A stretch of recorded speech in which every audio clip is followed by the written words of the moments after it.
My parents constantly ask me to clear their clutter for them, but they aren't willing to give up anything. What do I do?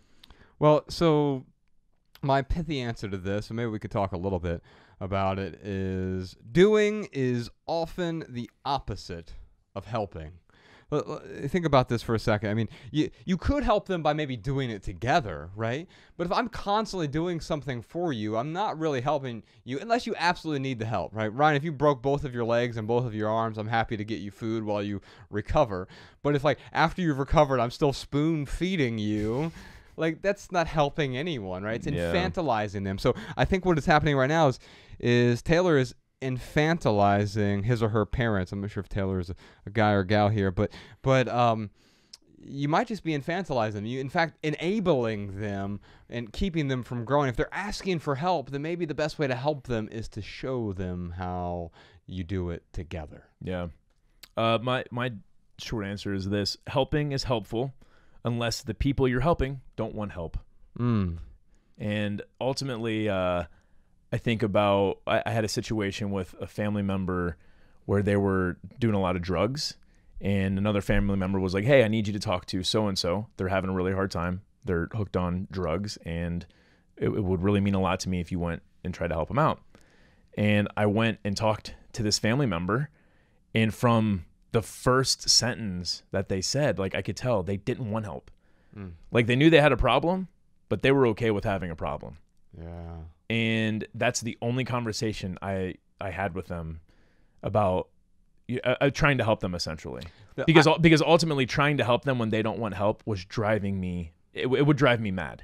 It drove me mad growing up. My mother was a really bad alcoholic most of my childhood years. And, you know, as a kid, you don't really understand why. And you're like, hey, if you loved me, you would stop. Right. And I would try to help, and I thought it was helpful to, like, hide her wine or hide her beer.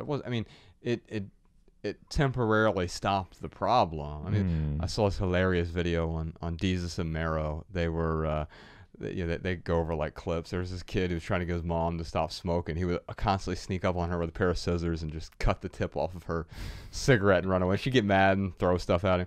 The same thing would kind of happen with my mom, except there was no hilarity ensuing. Like, I didn't have anything fun. Like, I was just, like, really hurt by the whole thing, and realized, like, sometimes she wanted help, but there were times when she didn't, and I was trying to force help onto someone. You can't drag someone kicking and screaming to success. No, I mean, there's always an exception to the rule, but that's not a good plan. Right? Yeah. And so I think it sounds to me like here's the good news though. They're asking you for help. It sounds like they're asking you to clear. Maybe they're not. Maybe they're just saying, we're lazy and we want you to clean all of our clutter. Now, if that's the case, then you say, I can't help you. But if they're saying, hey, can you help me? You say, yeah, I'd be happy to help you. Let's the three of us get together this Saturday at 2 p.m. and I'll show you exactly how I'm able to organize my stuff, and I think it'll help you out a lot. So be willing to help if they want to help, but only if they're willing to help themselves. The other thing, too, like, I just thought with you saying that is his parents have to contribute somehow. Right. Hey, get rid of my stuff, and then I put the burden on you to get rid of my stuff, Josh. You come over to my house, and then I just push back on everything you try to help me with. So Taylor, don't keep spinning your wheels here. Well, it's even worse. Helping a drowning person, you might drown yourself. Yeah. Tweet that, Sean.